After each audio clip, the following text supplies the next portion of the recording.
Muy buenas noches, queridos hermanos. La paz del Señor esté con ustedes. Les habla el pastor Nelson Almazán. Y bueno, como cada jueves, tenemos el gusto, el placer de escuchar a nuestro pastor Ismael Cajal, a nuestro pastor Néstor Mercado. Bueno, y darles la bienvenida. Pastor Néstor Mercado, muy buenas noches y saludos hasta Buenos Aires, Argentina. Gracias, hermano Nelson. Un abrazo grande para Bolivia. Aunque hace frío, acá también hace frío.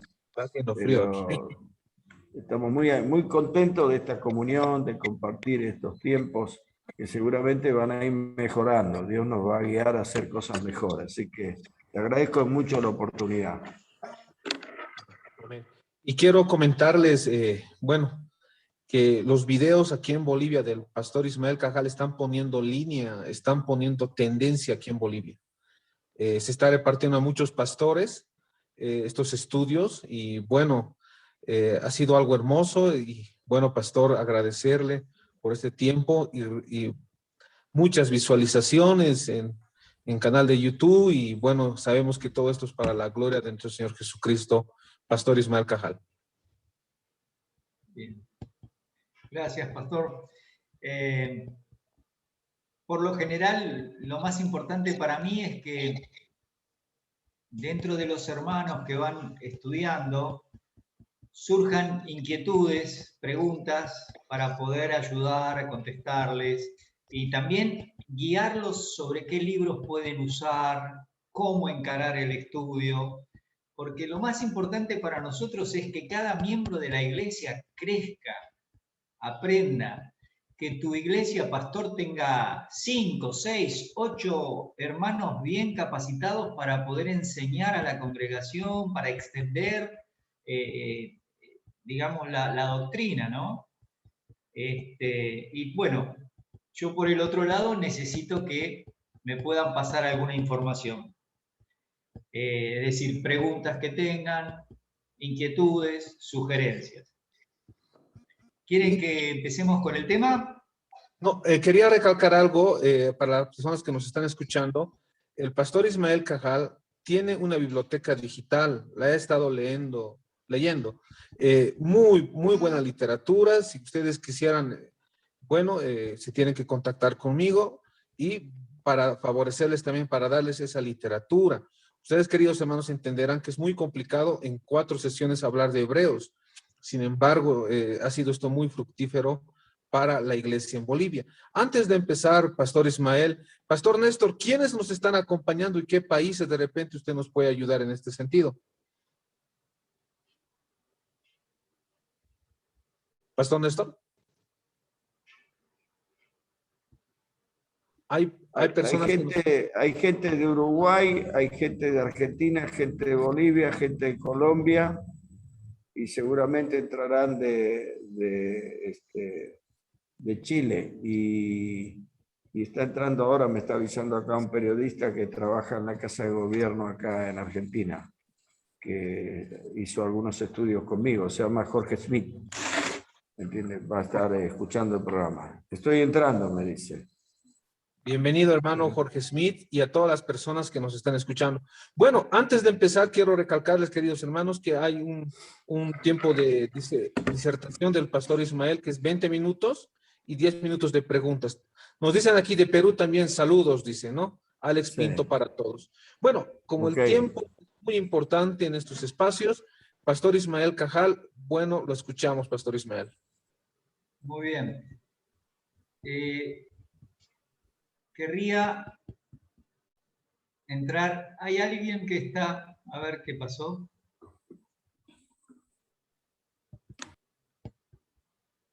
A ver, vamos a hacer la vista. Ahí está. Vamos a compartir la pantalla. Ah, el chat. ¿Hay alguien en el chat? Muy bien. Bueno. Ya entró Jorge Smith, un amigo periodista. Ricardo, está empezando el estudio de Ismael.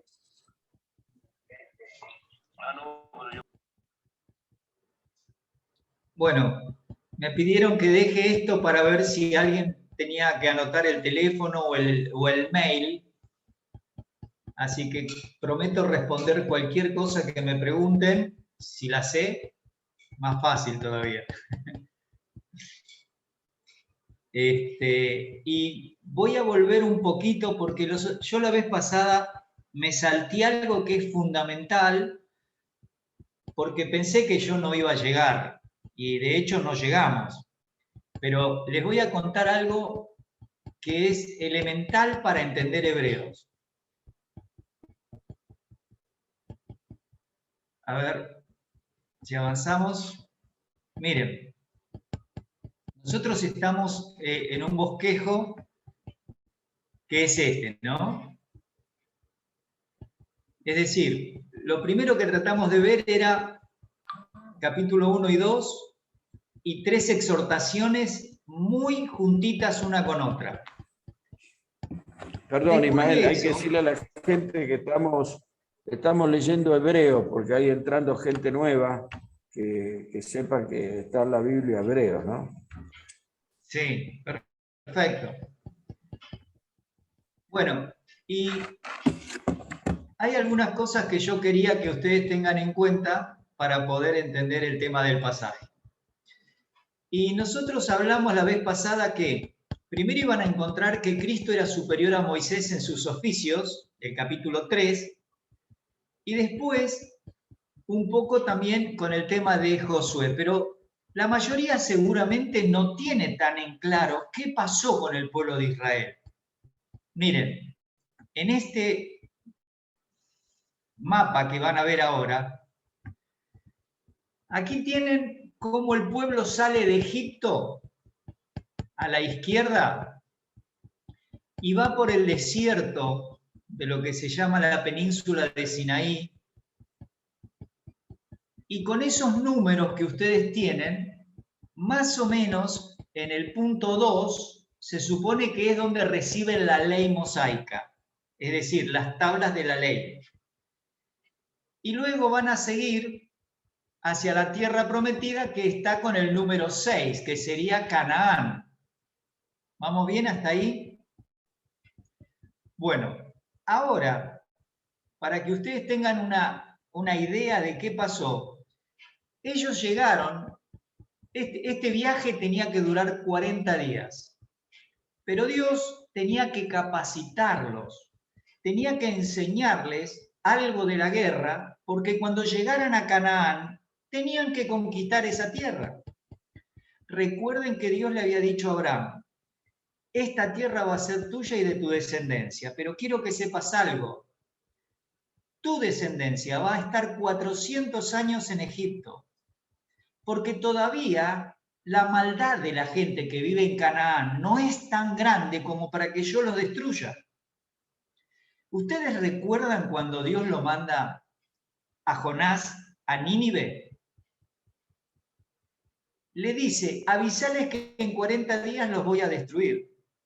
¿Por qué? Porque la maldad era muy grande, pero como el rey se arrepiente, impide que coman los animales y todo el mundo, Dios prolonga esa misericordia. Esa conducta de parte de Dios en el Antiguo Testamento es una conducta constante. Es decir, Dios es un juez justo y no ejerce ningún juicio hasta que el tiempo que Él le dedica a cada nación llegue a su fin. Pero estamos hablando del Antiguo Testamento, no hablamos de hoy. Porque una vez que aparece la iglesia, el mensaje es, tienen que recibir a Cristo como Salvador personal. Ya no está trabajando Dios con las naciones como hasta el momento de llamarlo a Abraham. ¿Está bien?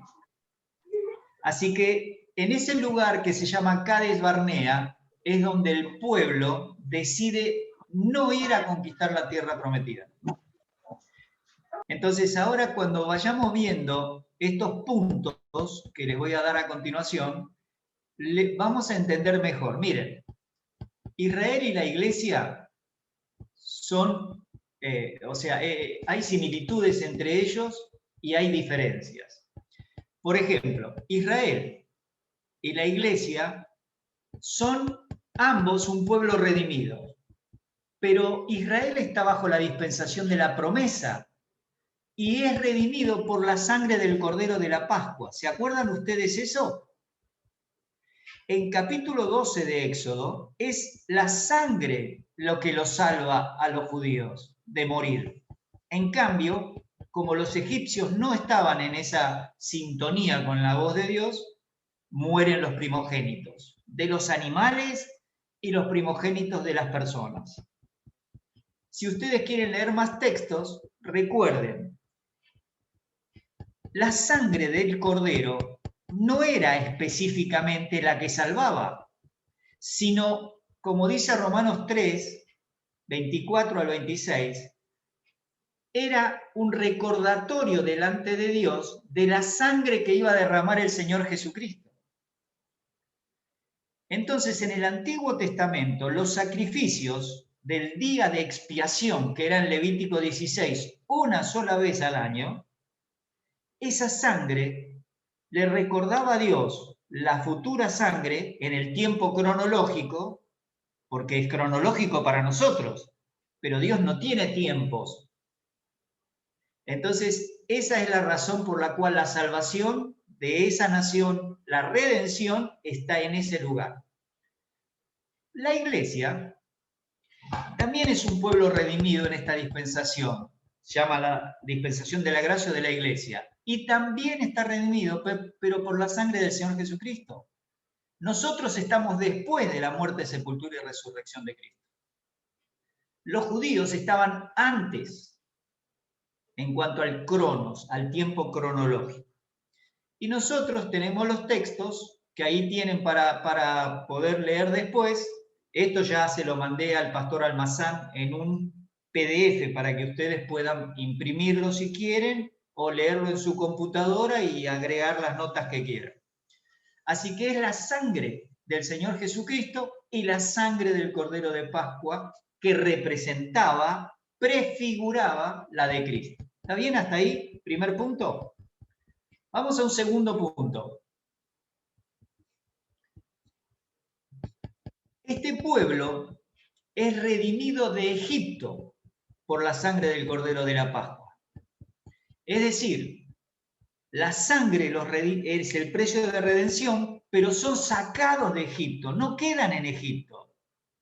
¿Se acuerdan? Esa misma noche tenían que salir. No se podían quedar ni un día. Y lo que Dios le dijo a Moisés, que le avise a Faraón, era, nos vamos camino de 3 días, no menos.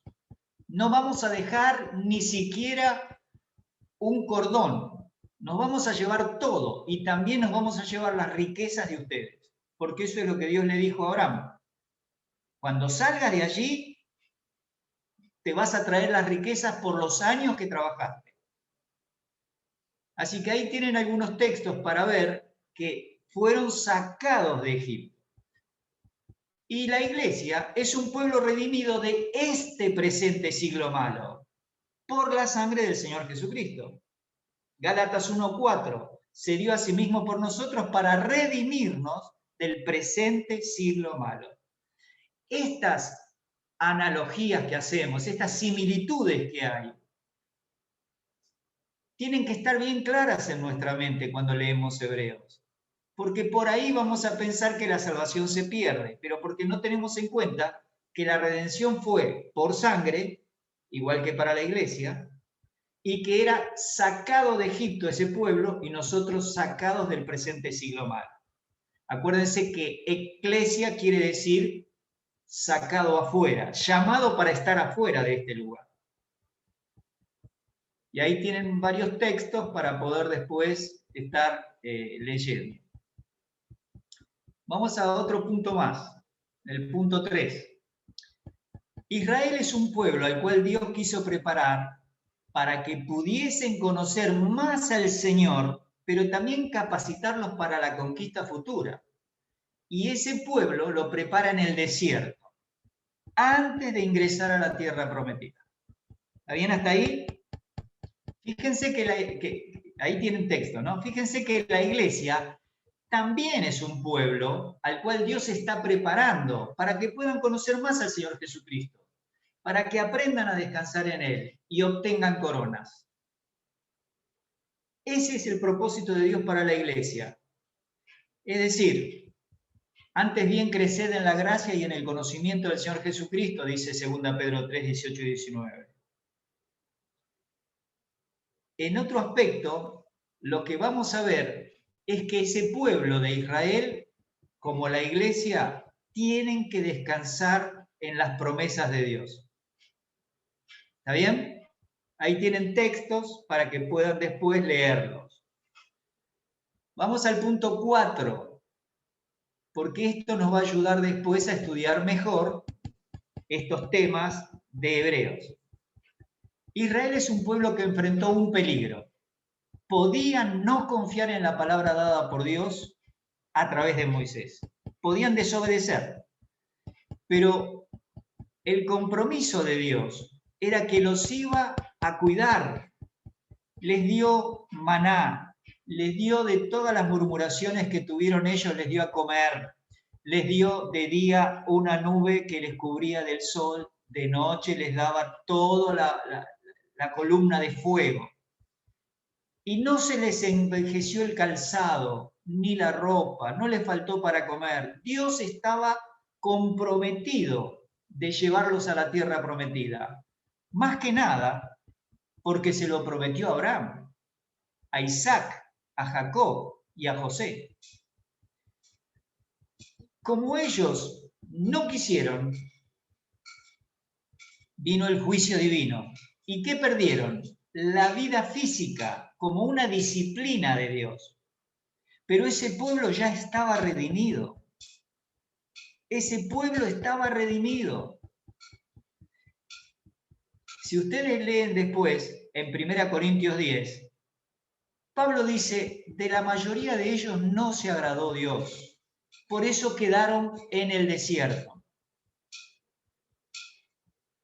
Si ustedes mantienen el concepto de salvación en la Pascua, guía y cuidado de Dios en el desierto, objetivo, entrar a la tierra prometida, entonces va a ser fácil darnos cuenta que toda esa gente es salva desde el punto de vista comparándolo con la iglesia. Son salvos porque Dios se comprometió a hacer eso, porque la sangre fue, ellos confiaron en la sangre y eso es suficiente. Con respecto a la iglesia, también es un pueblo, la iglesia, que enfrenta un peligro. Y eso es lo que habla Hebreos.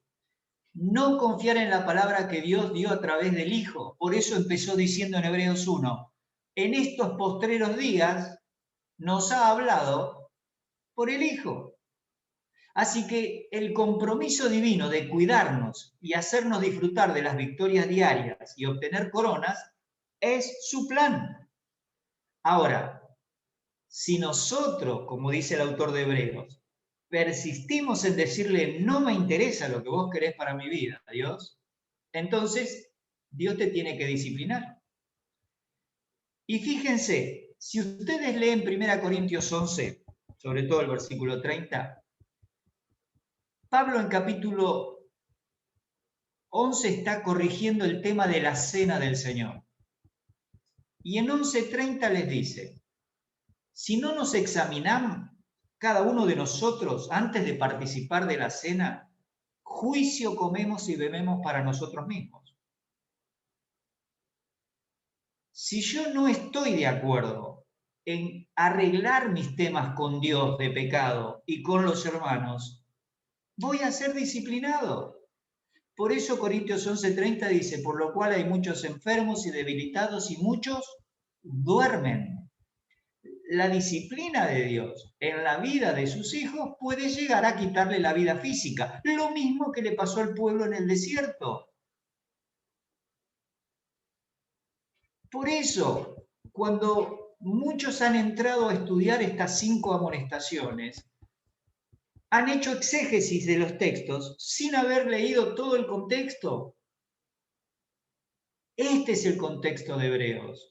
Toda la historia de Israel en el Antiguo Testamento. Toda la historia. Y por eso lo tenemos que tener en cuenta. En Santiago 5, 14 al 16, se nos presenta que el creyente puede tener enfermedad. Y dice, si está enfermo, llame a los ancianos, a los líderes espirituales de su congregación, a su pastor, a diácono. ¿Por qué? Porque si hubiere cometido pecados, le serán perdonados. Los pastores no van a saludarlo, a decirle, che, qué lástima que estás enfermo. No, le van a preguntar, ¿puede ser que haya algo entre vos y el Señor, o entre vos y los hermanos que no has arreglado? Y lo ayudamos al hermano a que se dé cuenta que puede ser parte de la disciplina de Dios.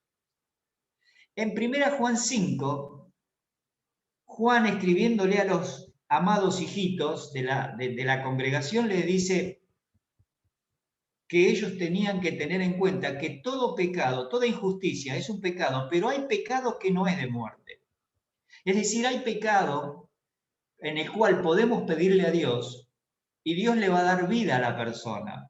Eso es una intercesión correcta. Pero hay conductas que pueden llevar a un pecado donde Dios tiene que disciplinar.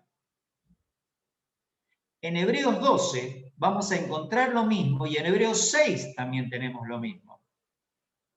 Así que Dios, cuando disciplina, no es porque es inconverso, es porque es su Hijo, y por eso en Hebreos 12 dice, al que ama, disciplina y azota a todo el que recibe por hijo. Termino esto y contesto preguntas. Seguimos con Israel. Israel es una nación que tiene una patria terrenal.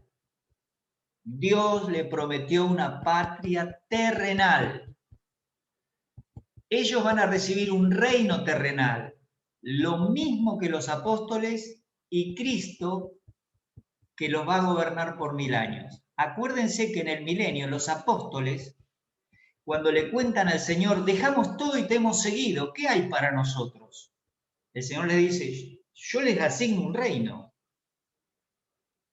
Esos apóstoles que estuvieron con el Señor van a estar gobernando en el milenio.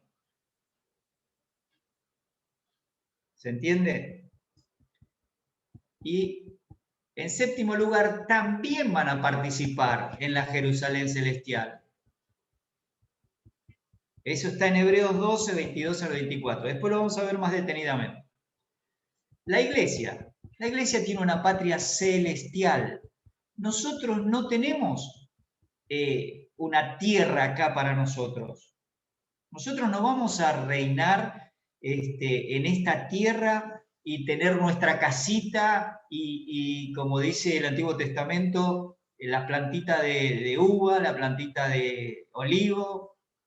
No, eso es para Israel y también para los gentiles, pero la iglesia es un pueblo celestial. Como punto 6, la iglesia es un reino de sacerdotes y la función nuestra va a ser cogobernar con Cristo en el milenio. Desde la Jerusalén celestial, no en la Jerusalén terrenal. En séptimo lugar, la iglesia también va a estar en Jerusalén celestial. Eso fue lo que confundió a Agustín en el cuarto siglo, 430, y eso confundió a Lutero y a todos los protestantes de la Reforma.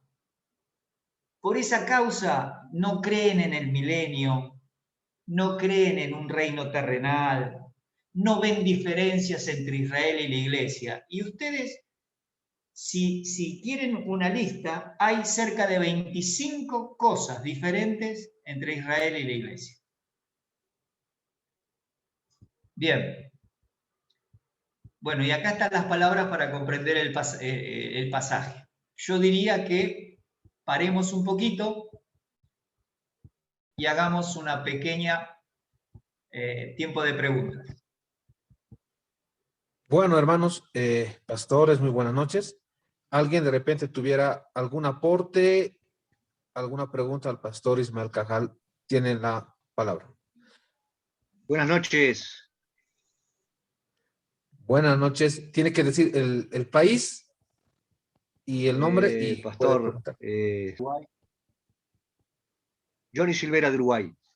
Pastor. Me gustaría que si podía en pocos minutos, en cuanto a la relación, más allá de que el pueblo de Israel es la nación, es el pueblo de Dios, en cuanto a lo que es la iglesia, si se le puede llamar pueblo, porque para entender un poquito mejor, ya que la iglesia es el cuerpo de Cristo, la iglesia, hay una diferencia con lo que es el pueblo de Israel. Si podemos profundizar eso, ¿no? Un poquito, o aclarar. Sí, Johnny. Mirá, hay 7 figuras que se utilizan en la Biblia para describir la relación de Cristo con la iglesia. Pero en 1 Pedro 2 dice, vosotros sois nación santa, pueblo adquirido por Dios, para que anunciéis las virtudes de aquel que os llamó de las tinieblas a su luz admirable. Ahí utiliza el término pueblo, laos. Se utiliza el término pueblo para referirse a las naciones gentiles, laos.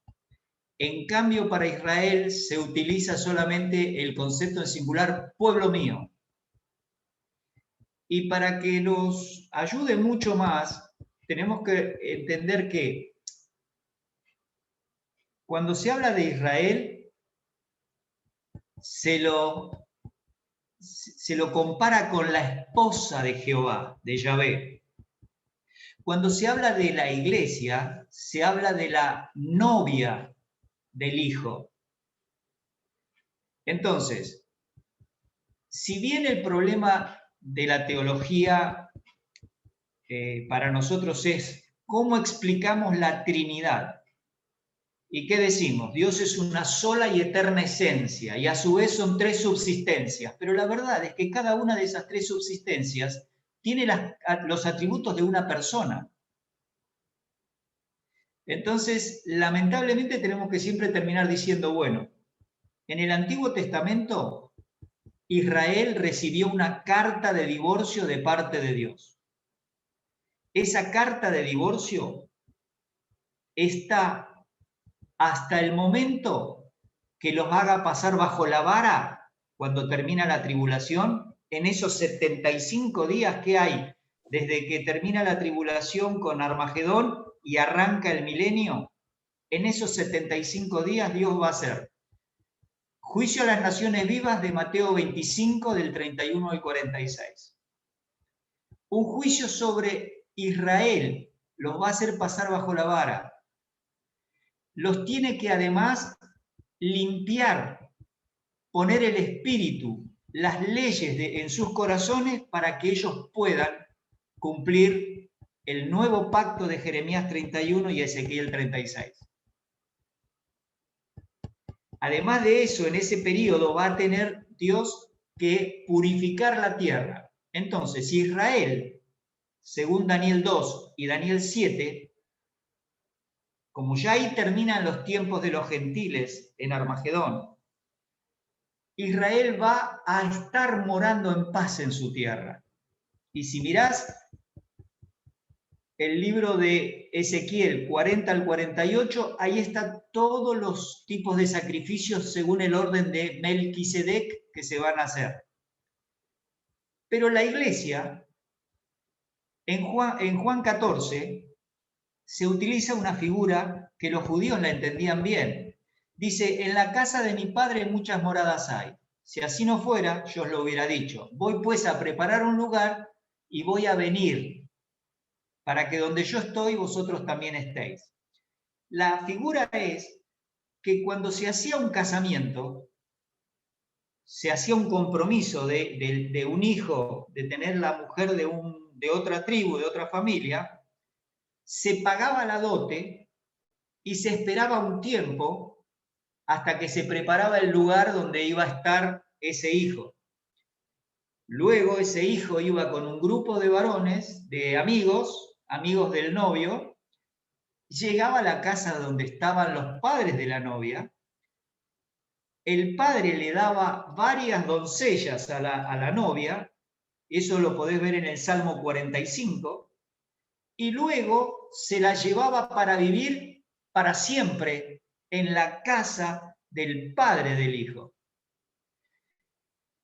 Como Dios va a volver a tener a Israel, la va a volver a tomar como esposa, eso está en la historia que estudiamos en el Antiguo Testamento, cuando vemos la manera en que las personas se divorciaban y volvían a casarse. ¿Te acordás? Dios va a volver a tomar a Israel, pero el hijo tiene otra, y recién se casa, entre comillas, porque son figuras, no es que se casa, sino que es la figura de todos los creyentes con vestiduras blancas unidos para siempre en comunión con Cristo. Esas son figuras. Por eso la palabra pueblo, la palabra esposa, cuerpo, son analogías. No definen absolutamente todo. No sé si te contesté, Johnny, pero capaz que te confundí un poco. Tengo una pregunta, Néstor Mercado de Argentina, doctor Cuato Vich. La pregunta es la siguiente. Yo escucho constantemente a los hermanos usar versículos del Antiguo Testamento y aplicarlos. Por ejemplo, el de Josué, esfuérzate y sé valiente, nadie te podrá enfrentar, donde poses tu pie, todo será tuyo, etcétera, etcétera. Alguien tiene el micrófono abierto, que lo cierre, por favor. Estamos escuchando la radio de Bolivia o de Japón, no sé dónde. Micrófonos, por favor. Entonces, quería preguntar, ¿qué peligro hay en eso? Primero, si es correcto, y segundo, ¿qué perjuicio trae tomar esas promesas? Esa es la pregunta. ¿Me podés acercarte un poquito más al micrófono y resumirla? Sí, los creyentes en muchos casos toman, por ejemplo, Josué capítulo 1, ¿viste eso? Sí. Que dice que nadie lo va a poder enfrentar, que si él se mantiene firme, donde ponga el pie va a ser para él, etcétera, etcétera. Los creyentes toman cosas como esa y dicen, esto lo aplico para mí. Sí. Entonces, mi pregunta es, ¿esto es correcto? Y si lo hacen, ¿qué consecuencias espirituales y prácticas tienen? Ah, perfecto. Para Johnny, quería que después leas la historia de Oseas, porque ahí vas a tener esto que yo te dije resumido. Con respecto a tomar textos del Antiguo Testamento, el mayor problema es la frustración, porque si bien es cierto que los salmos tienen experiencias de otros hombres de fe, David, Moisés, Salomón, los cantores del templo, Etán, Emán, etc. Hay que recordar que ellos están siempre bajo la ley mosaica. La ley mosaica en Deuteronomio 28 te aseguraba bendiciones por la obediencia, disciplina por la desobediencia. La iglesia no tiene promesas de ese estilo. Porque, fíjense, yo les decía los otros días, Pablo, hambre, frío, persecuciones, desnudeces, cárceles, naufragios. Una persona espiritual como Pablo pasaba muchos problemas. Y al creyente, cuando agarra un versículo de Josué, él cree que si cree, confía en eso, Dios le va a contestar, se está equivocando. Porque hay 3 grupos en la iglesia, en la Biblia, y la iglesia es uno, Israel es otro y los gentiles son otro. Si yo le saco algo al judío y lo quiero aplicar a mi vida, por ahí no se va a poder aplicar. Que Dios va a oír mi oración, lo tengo en el Antiguo y en el Nuevo, pero el problema es que las oraciones del Antiguo Testamento son oraciones como los salmos imprecatorios, que David podía decir que me den la espalda y los voy a destruir. Pero la iglesia, en Romanos 12, dice que no tiene que vengarse por sí mismo, y capítulo 13. Tiene que sujetarse a las autoridades. Si el que tiene hambre, dice en el capítulo 12, dale de comer. Si tiene sed, dale de beber. La iglesia tiene otra postura. Y el mayor problema es la frustración. ¿Se imaginan que yo digo, donde yo piso, eso es para mí? Y voy y piso la Quinta de Olivos, y no va a ser para mí. Hoy eso ya no corre para nosotros. Lo que uno tiene que plantearse es, Señor, yo quisiera tal cosa, pero si vos no querés, no la voy a tener. Entonces, te pido lo que me gustaría, pero que sea según tu voluntad. Esto suena medio raro, pero esto es lo que nos han vendido los libros protestantes. Pero, Ismael, perdón, Sí. esto hace que la gente termine dudando de Dios, porque la gente está leyendo un versículo bíblico que le dice tal y cual cosa, y va al pastor y le lee esa promesa, y la gente cree de todo corazón, pero hay una mala interpretación y por consiguiente hay una mala aplicación, se producen las dos cosas, y el resultado va a ser desastroso. Exacto. Yo el año pasado examiné todas las oraciones de la Biblia, ya lo había hecho hace muchos años, pero le expliqué a los hermanos las oraciones dispensacionales, cómo las oraciones estaban condicionadas en cada periodo de tiempo por o la ley mosaica, ¿sí? Y fíjense ustedes, en el Antiguo Testamento se oraba 3 veces al día. Cuando el Señor Jesucristo enseña el Padre Nuestro a los discípulos y a los judíos, la oración tiene una forma. Ahora nadie oró esa oración en el Nuevo Testamento. Y cuando vamos al tiempo de la iglesia, las oraciones son en el nombre de Jesús, cosa que no se hacía antes.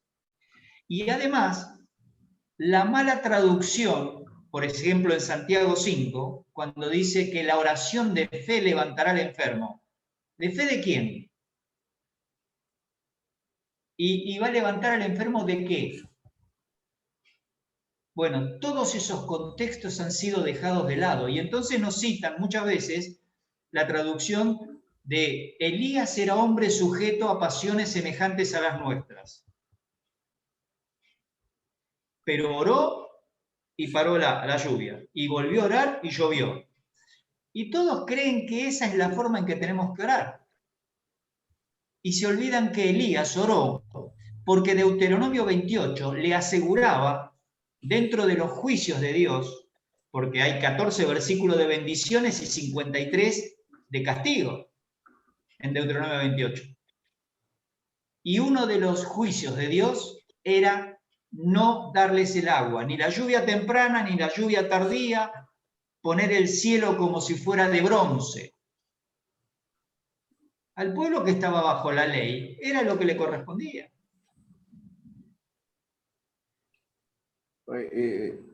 Bueno, nada más.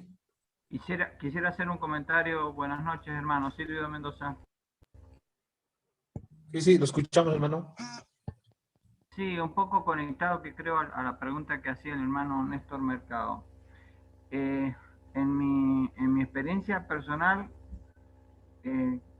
hay cosas, digamos, que se pueden enseñar a la congregación, pero eso no quita que yo, como individuo, de pronto sienta o perciba muy claramente una palabra específica de Dios para mí, escrita en cualquier lugar de la Biblia.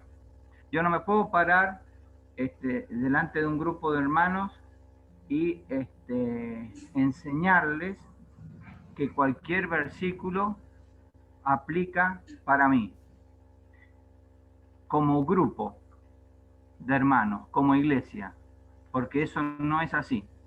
Pero eso no quita que en particular para mi persona Dios no me esté señalando específicamente algo para hacer o algo para dejar de hacer en cualquier lugar de la Biblia.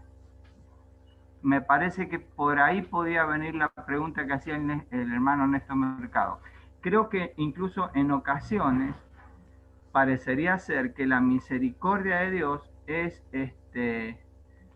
como diríamos de alguna forma, como más flexible con un hermano más nuevo, una hermana más nueva, que con alguien que ya tiene más años en el Evangelio. Pero si yo vuelvo en el tiempo para atrás, habría varias cosas que han sido y que hoy son realidad en mi vida y que no habrían sido ciertas hoy en mi vida si yo hubiese utilizado un método de interpretación que hubiese sido exclusivamente válido para todo un grupo de personas. No sé si se entendió la idea.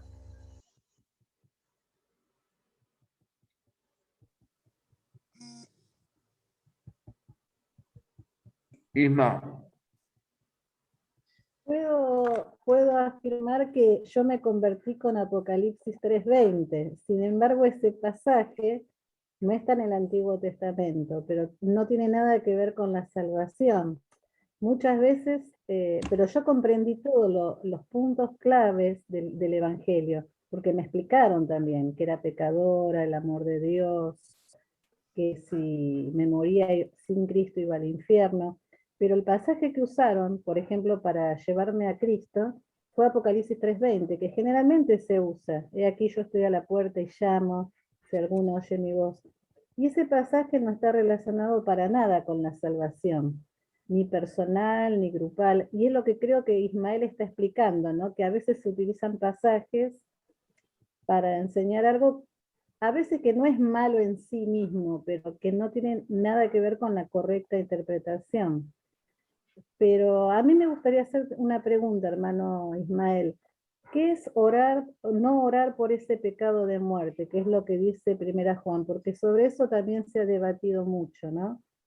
Que ahí dice que yo no tengo que orar por el hermano que está cometiendo un pecado de muerte. ¿Qué sería ese pecado de muerte? En la iglesia del primer siglo la tenían clara. Nosotros somos los que tenemos que estudiar. Los únicos pasajes que nos hablan de esta posibilidad de que Dios discipline quitándole la vida a una persona son 1 Corintios 11:30, con una enfermedad en Santiago 5, y cuando miramos 1 Corintios 10 y Hebreos, nos damos cuenta que están hablando de algo parecido. Es decir, cuando un creyente no utiliza la confesión para restablecer su relación con Dios y se endurece, que es lo que habla Hebreos, entonces ese creyente no tiene otra forma, no puede ser renovado para arrepentimiento, es imposible. ¿Por qué? Porque se ha endurecido contra la palabra de Dios. Eso es lo que habla Hebreos. Hebreos nos pinta los pasos que da un creyente hasta que se endurece y dice, no me importa. A tal punto que cuando termina el capítulo 12, dice que Esaú procuró con lágrimas la bendición, pero no la tuvo. Porque dice, procuró con lágrimas la bendición, no el arrepentimiento. Él no quiso restablecer esa relación de respeto por la primogenitura espiritual que le correspondía. prefirió cambiarla por el plato de comida, pero claro, cuando vio que después Isaac no le da la sucesión de herencia, el tipo procuró con lágrimas la bendición, no el cambio. Y eso es lo que está hablando Hebreos. Los creyentes, como ese pueblo que dijo, no vamos a entrar y nos vamos a volver a Egipto, eso fue suficiente. Dios ya lo sabía. Por eso en el capítulo 30 al 34 de Éxodo, les dice, yo no voy a subir entre ustedes, porque son un pueblo duro de servir, porque los voy a destruir en un momento si siguen así. Y le pide Moisés, por favor, Señor, si vos no vas a venir, ráeme del libro de los vivientes. Eso es un juicio. Y Dios le dice, voy a raer del libro de los vivientes, es decir, le voy a quitar la vida a aquel que peque contra mí. Por eso todo el tiempo, Deuteronomio 32 dice, el Señor juzgará a su pueblo. Y Hebreos repite esa frase. En el Salmo 135 también está esa frase. Y además, cuando le dice, si por el testimonio de 2 o 3 testigos, capítulo 2, la ley de Moisés condenaba al apedreamiento a un judío, ¿cuánto mayor castigo si nosotros no nos damos cuenta del valor de la sangre de Cristo? ¿Para qué sirve la sangre de Cristo? Ya me redimió, pero me sirve para la limpieza diaria, para la comunión diaria, para que yo pueda tener una propiciación diaria, es decir, que sea la mirada de Dios propicia.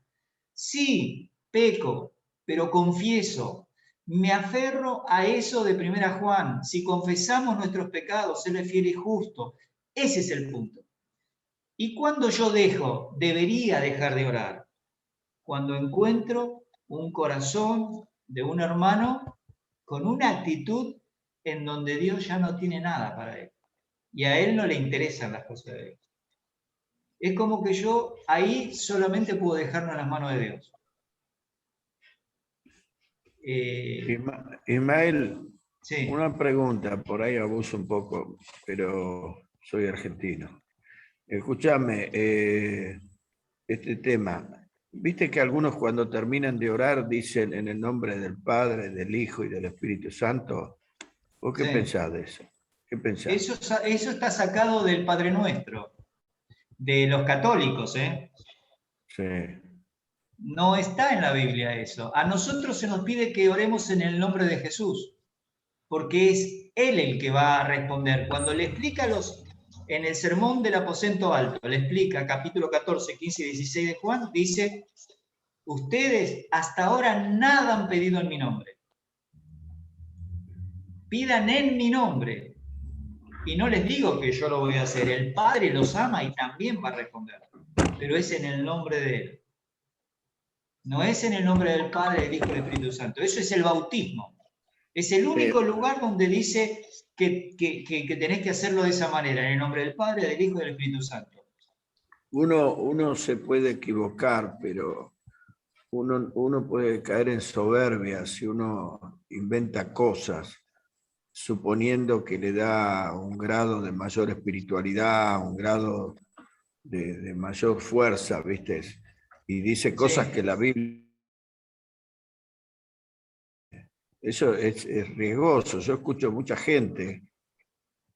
Bueno, Néstor, vos sabés que en los últimos, de 1960 más o menos en adelante, hubo una invasión muy grande en la televisión y en las radios de predicadores, que no sabías de dónde venían, pero aparecían ahí, tenían el dinero, y mientras pedían dinero, iban creciendo en esos programas. PTL, un grupo, ya no sé si viven todavía, pedían dinero prometiéndole a la gente que Dios les iba a contestar las oraciones.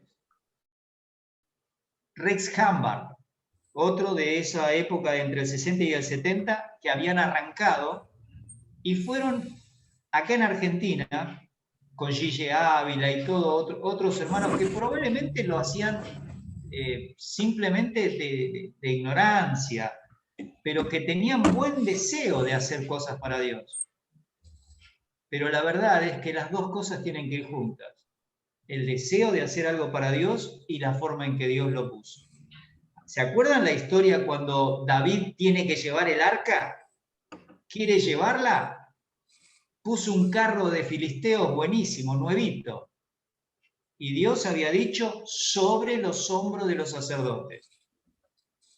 Y bueno, perezusa murió ahí y David se apesadumbró, pero después le explicaron y dijo, no, lo vamos a hacer correctamente. Y es lo mismo muchas veces con la escritura.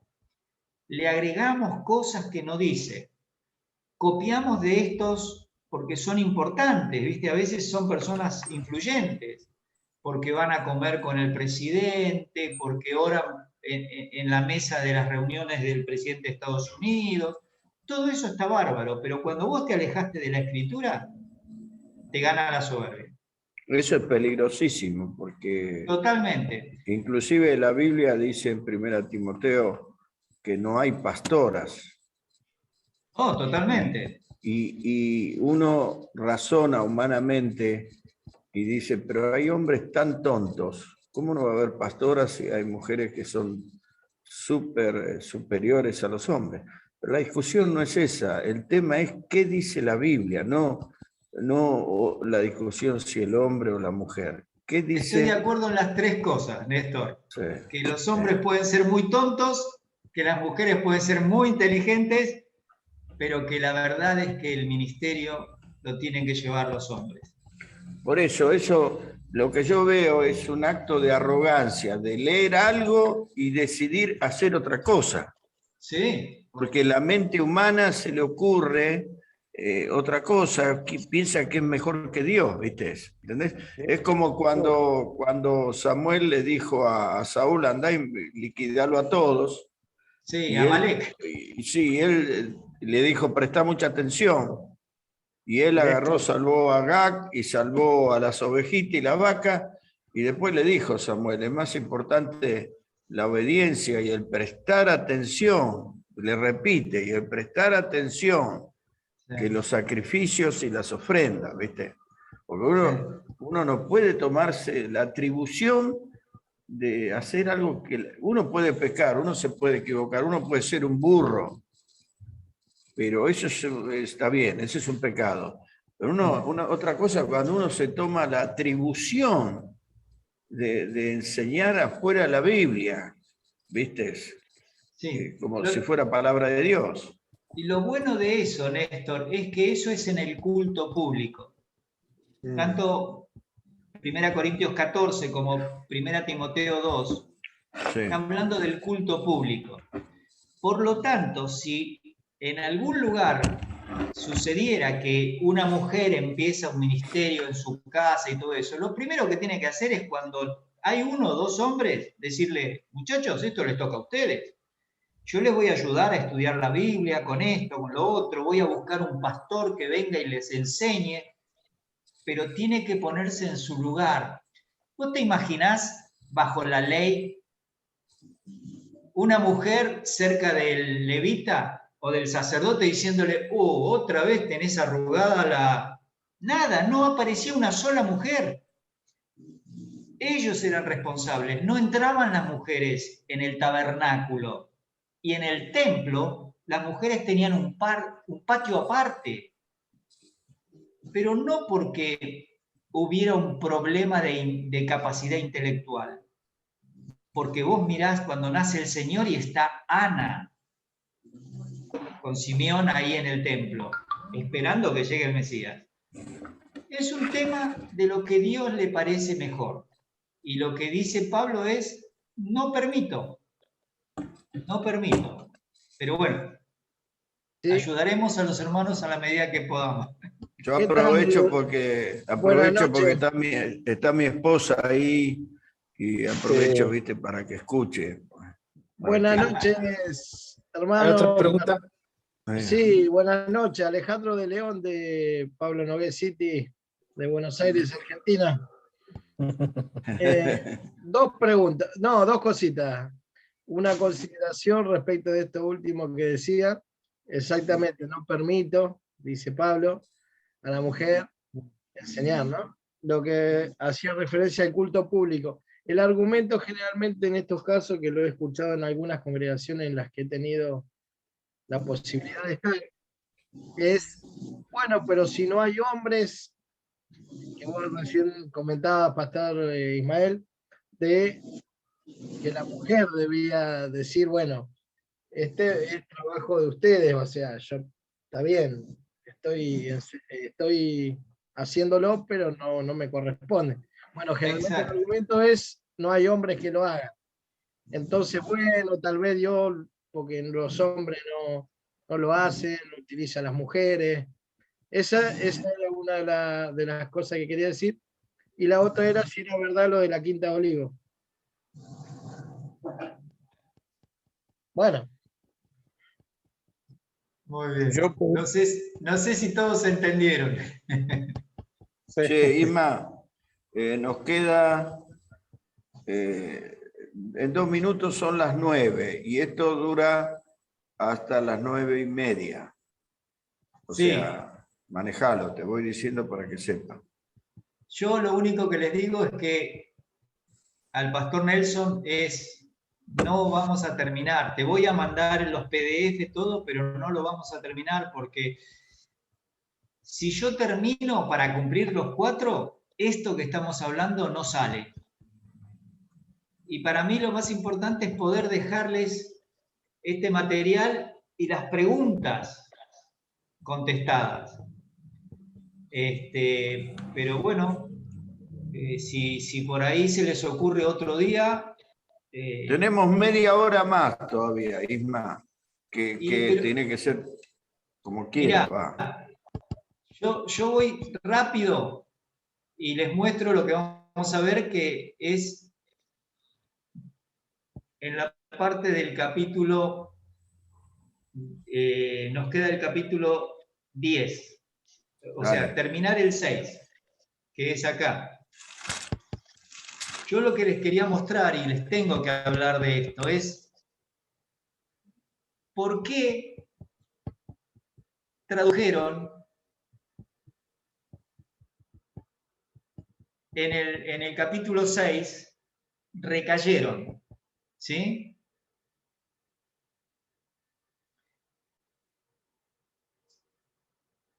Esto ya lo vimos.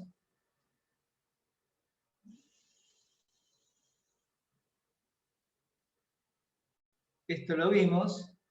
Esta palabra, recayeron. Esta palabra no se traduce en ningún lugar así. Y acá no es la palabra que tiene como base el concepto de apostasía.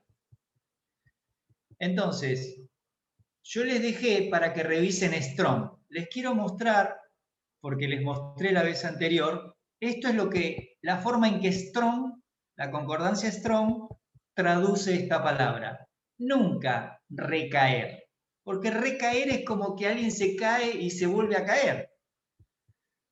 Fíjense quién hizo esta traducción. Esta persona se llamaba Eugenio Nida.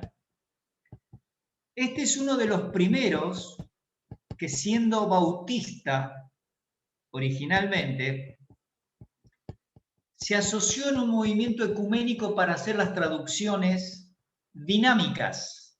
Ustedes saben que dentro de las traducciones bíblicas, las dos más importantes son la dinámica y la que es apegada al texto, lo que podríamos llamar literal. Cuando vos tenés una traducción dinámica, no importa lo que Dios dice, importa lo que yo entiendo y lo que quiero que entiendas. Entonces se aparta del texto griego y da una idea de lo que quiere dar. Y LN quiere decir Lou Nigda, que son las dos personas, que hicieron estas traducciones. Un católico y un bautista. Entonces, en Hebreos 11:30 utiliza el término, primero en Hechos 29, el término caer, derrumbarse. La palabra nunca significa derrumbarse, sin embargo, él, para hacer una interpretación dinámica, la puso.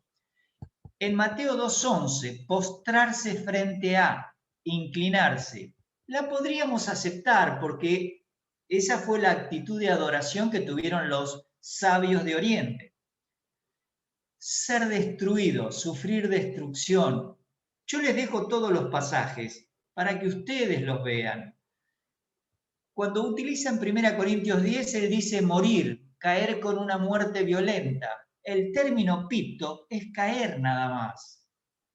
Yo no tengo que decir lo que debe decir el texto en castellano. Yo tengo que dejar que la palabra me diga cómo traducirla en base a los lugares donde aparece. Fíjense cuando utiliza 1 Corintios 13:8. Está hablando de los dones que van a cesar y que son 3 solamente. Y él dice, cesar, detener, con la implicación de fracaso. ¿Dónde encontró que hay un fracaso ahí? ¿Se entiende? Implicación de fracaso. ¿Dónde dice eso? El griego no dice, en ningún lado se traduce así, en ningún libro secular de lo que se llama los primeros escritos cristianos, y por supuesto tampoco en la historia del griego. Entonces, de esta manera, ustedes se dan cuenta por qué estos textos están traducidos como están y confundieron tanto a algunas personas en la interpretación. Así que se los dejo para que lo lean y ahora termino con la parte de la exhortación número 3. Dice, la tierra que bebe la lluvia que muchas veces cae sobre ella y produce hierba provechosa a aquellos por los cuales es labrada, recibe bendición de Dios. ¿Sí? Es decir, va a tener fruto porque está produciendo. Pero la que produce espinos y abrojos es reprobada, está próxima a ser maldecida y su fin es el ser quemada. Si ustedes se dan cuenta, con la gente que normalmente conoce el campo, ¿vieron que a veces hay muchos espinos y se quema el campo? ¿Qué es lo que se quema? ¿El fruto que produce la tierra o se quema la tierra y no sirve para más nada? Pues al contrario, en cuanto se queman las espinas, está lista para que surja un fruto un poco más agradable para los animales o para ser sembrado. Así que no está hablando de pérdida de salvación porque la tierra sigue siendo tierra y la lluvia sigue siendo lluvia. El problema es lo que produce. Y lo que se está hablando aquí es lo que produce la vida de un creyente. Y por lo que vimos, ese creyente no está produciendo lo que Dios quiere. Sigo. Pero en cuanto a vosotros, oh amados, estamos persuadidos de cosas mejores. Estamos. Otra vez el autor está dentro del grupo. Y que pertenecen a la salvación, aunque hablamos así. Observen quiénes eran estos a quienes les escribe. Porque Dios no es injusto para olvidar vuestra obra y el trabajo de amor que habéis mostrado hacia su nombre, habiendo servido a los santos y sirviéndoles aún. Miren el capítulo 1 de Primera Tesalonicenses. Cuando la gente se convertía, se volvía de los ídolos a Dios y se dedicaba a servir a los santos, a hacer una obra para ganar coronas el día de Cristo. Y ahora les dice, deseamos que cada uno de vosotros muestre la misma solicitud hasta el fin.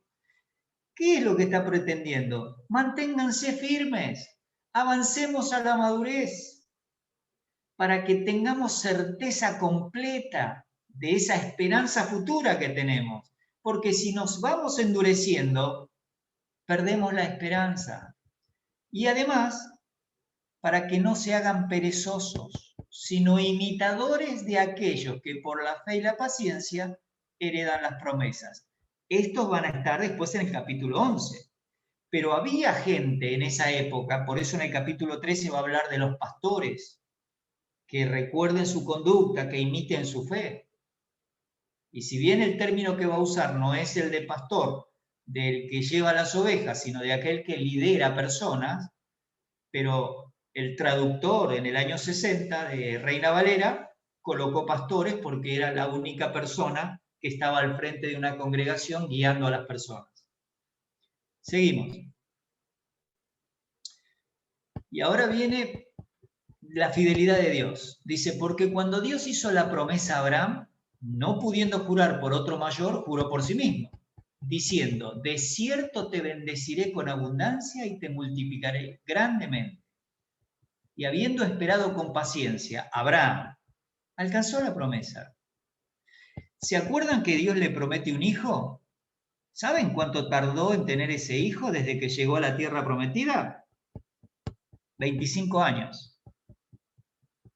Tenía 99 y 89 tenía Sara cuando nació Isaac. Ya Sara le había pedido que tenga un hijo con Agar. Ismael tenía 13 años, esperó otros 13 años. Y entonces dice el autor de Hebreos, los hombres ciertamente juran por uno mayor que ellos, y para ellos el fin de toda controversia es el juramento para confirmación. Por lo cual, queriendo Dios mostrar más abundantemente a los herederos de la promesa, o sea, los hijos de Abraham, la inmutabilidad de su consejo, interpuso juramento. Fíjense, inmutabilidad de su consejo.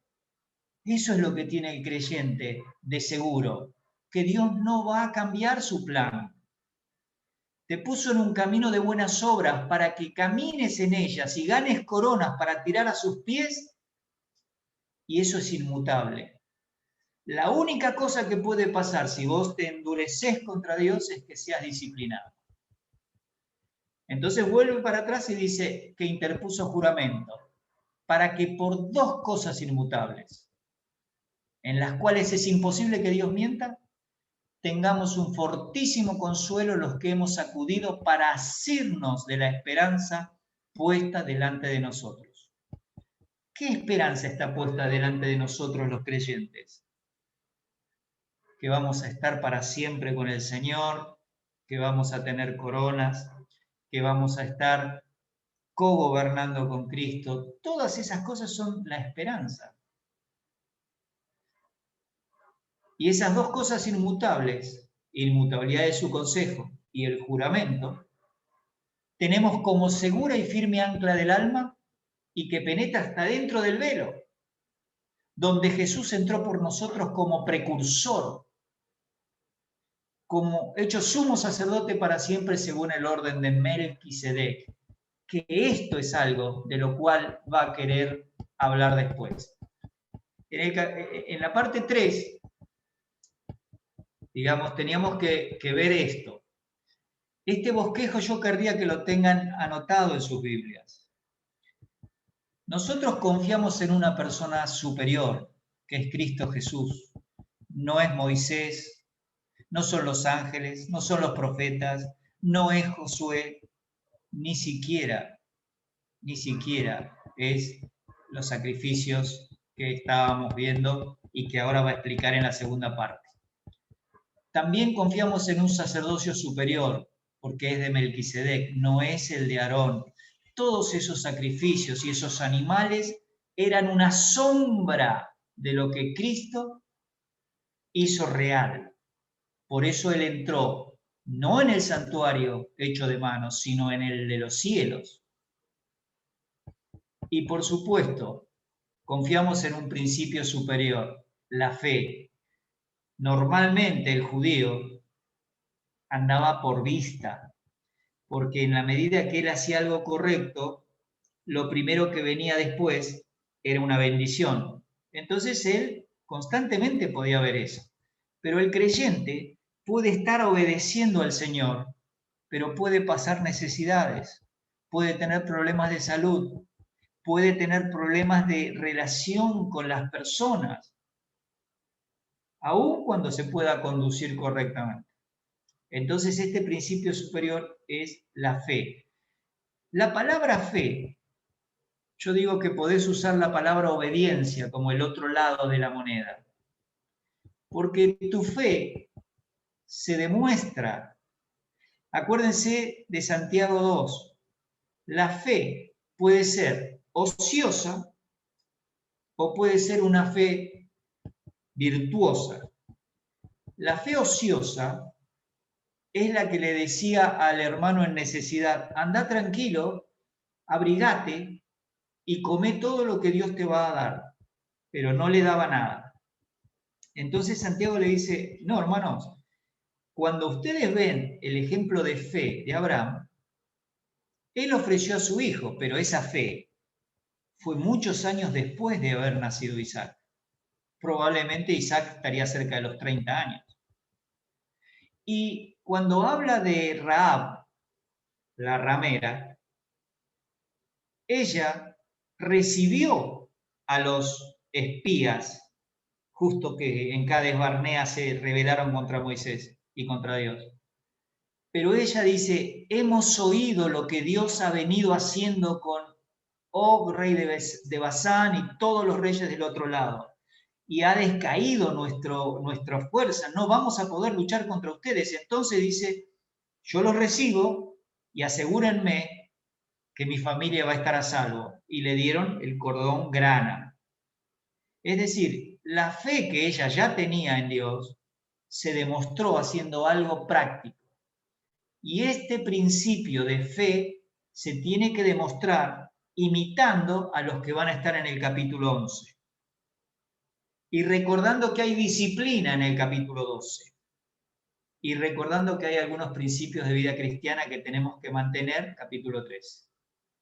Les voy dando esto porque en 15 minutos nos vamos. Muy bien. Este bosquejo lo tienen en el PDF que les estoy mandando. Ya le mandé. Este otro bosquejo, capítulo 7.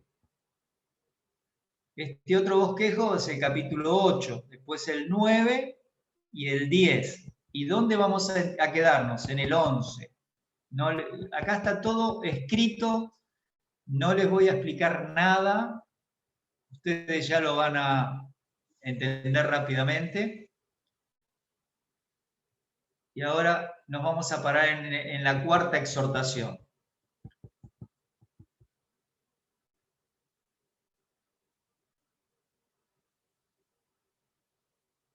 Después de terminar diciéndoles que tenían que congregarse, bueno, lo miramos.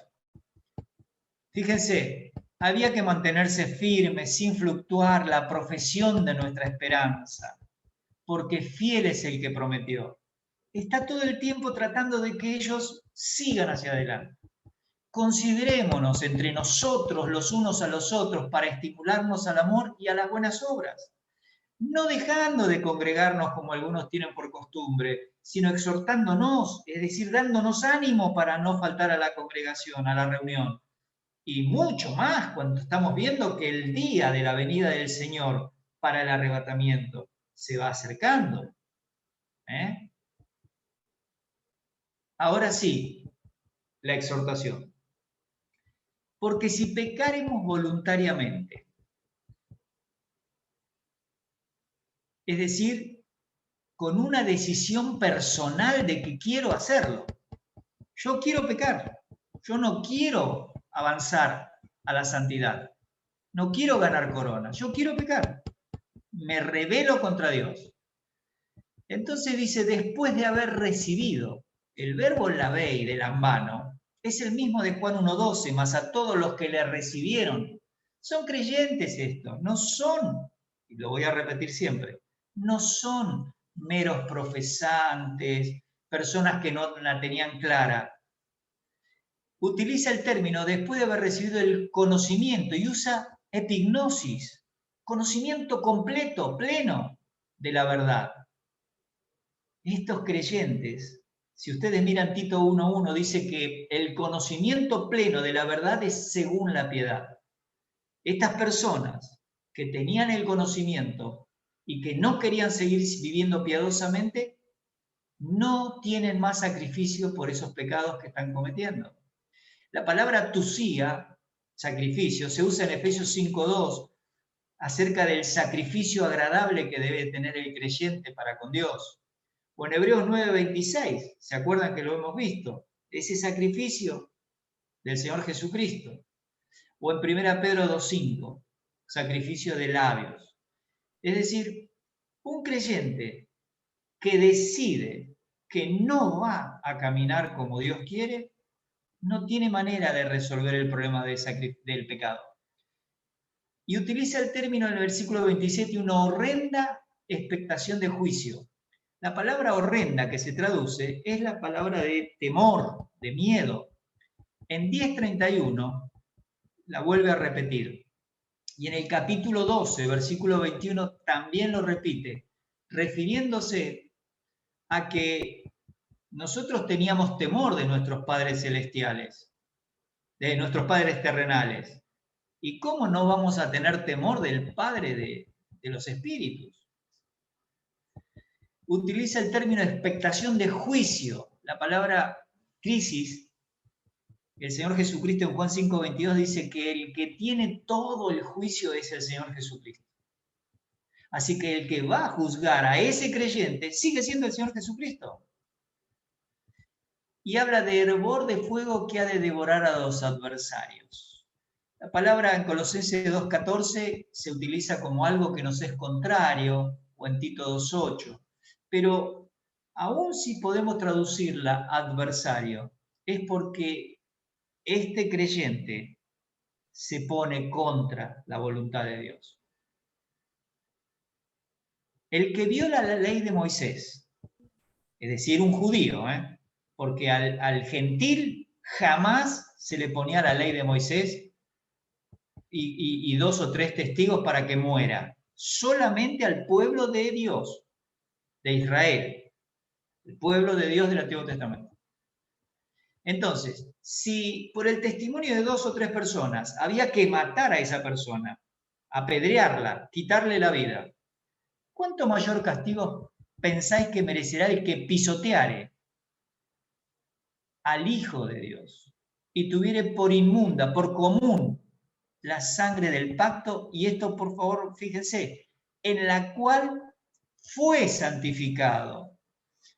Las personas no se santifican porque quieren, sino porque hay una obra del Espíritu Santo. Ahí les puse 2 Tesalonicenses 2:13.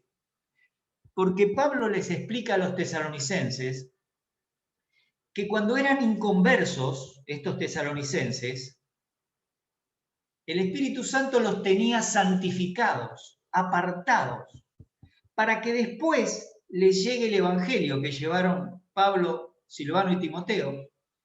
Y una vez que escucharon el Evangelio, el Espíritu Santo les dio la fe para creer, recibieron a Cristo y ya está. Son salvos. El problema ahora es la vida de santificación. El Espíritu, dice Santiago 4:4, nos anhela celosamente. Busca que no seamos amigos del mundo, porque nos vamos a transformar en enemigos de las cosas de Dios. Y lo que dice 1 Juan 2:15 está de la mano con esto. Cuando le dice, no améis el mundo ni las cosas que están en el mundo. Si alguno ama el mundo, el amor del Padre no está en él.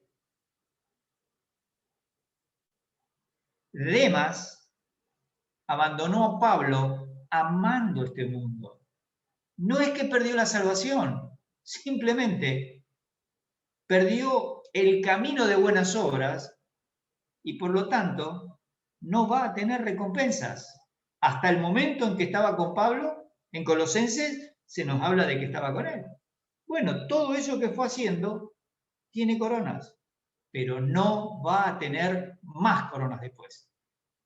Y no sabemos si murió de viejo o Dios lo disciplinó antes. Después dice, hiciere afrenta al Espíritu de gracia. Yo tengo que explicar este tema porque a veces el creyente se olvida. El Espíritu Santo es un sello en el momento que vos crees. te capacita para crecer en la gracia y en el conocimiento del Señor Jesucristo. Pero, según capítulo 4 y 5 del libro de Efesios, para citar algo, dice que se entristece, se contrista con mi forma de hablar. A veces los creyentes no le prestan atención a eso, creen que pueden decir las malas palabras que se les ocurra, que está todo bien. No, no. El espíritu se entristece cuando utilizo un vocabulario que no es agradable al Señor. Y eso es parte de la santificación que Él está haciendo a mi vida. Y si yo le digo, no me interesa, te voy a dejar que estés con el pecado mío, entonces va a pasar el segundo paso, 1 Tesalonicenses 5. No apaguéis al espíritu. Una cosa es entristecerlo y otra es apagarlo. Bueno, estas personas que hacen esa afrenta, que lo obligan a que en vez de usarme para producir fruto para la gloria de Dios, coronas para tirar a los pies de Cristo, ese creyente lo está obligando de otra manera, entonces el Espíritu deja de actuar en la santificación y en el crecimiento. Y eso es una afrenta. Una afrenta. Vamos a ver cómo termina el pasaje. Pues conocemos al que dijo, mía es la venganza. Lo curioso es que el pasaje está tomado de Deuteronomio 32. Dios le está diciendo a través de Moisés al pueblo, yo voy a pagarles a cada uno de ustedes conforme a la forma en que hayan vivido.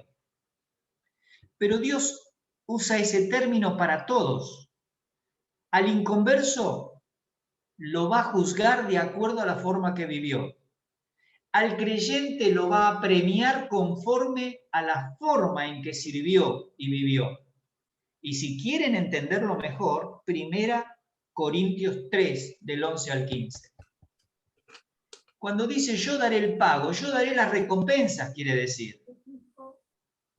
¿Por qué? Porque está hablándole a creyentes, como le habló al pueblo de Israel, por eso les expliqué cuando empezamos.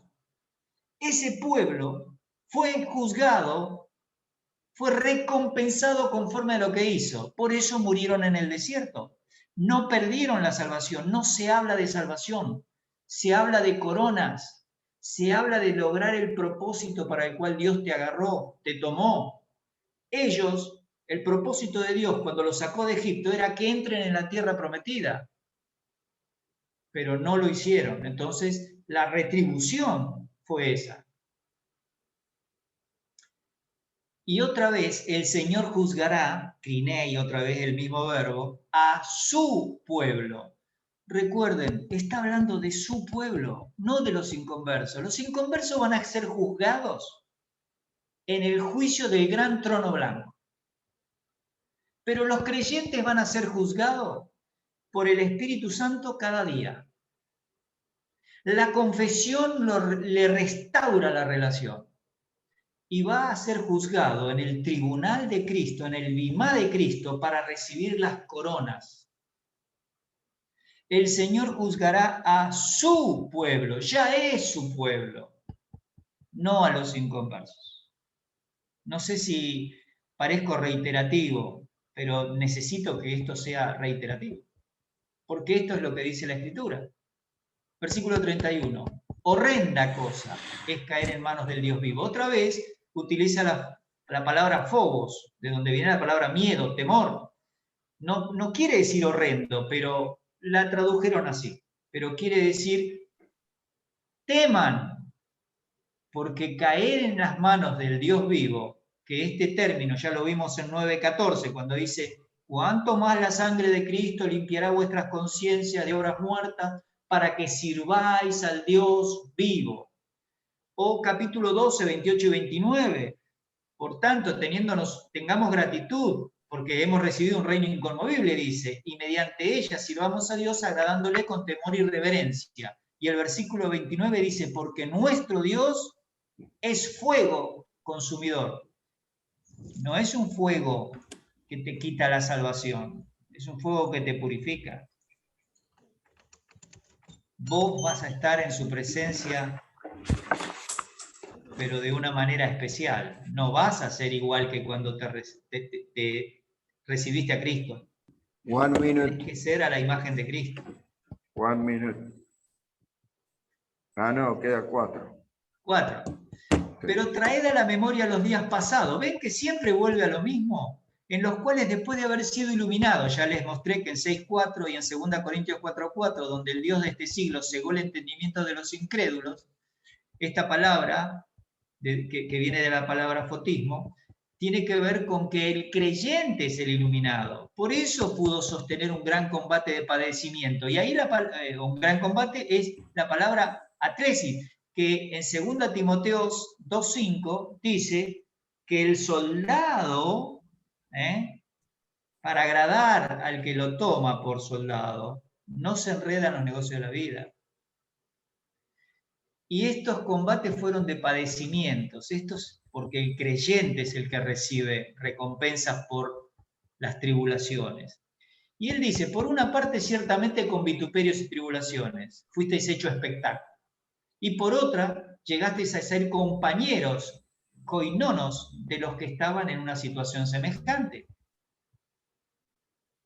Porque de los presos también os compadecisteis y el despojo de vuestros bienes sufristeis con gozo, sabiendo que tenéis en vosotros una mejor y perdurable herencia en los cielos.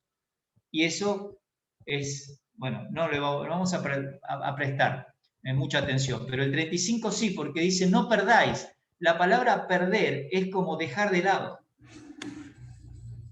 No dejen de lado esa confianza en Dios, porque tiene grande galardón.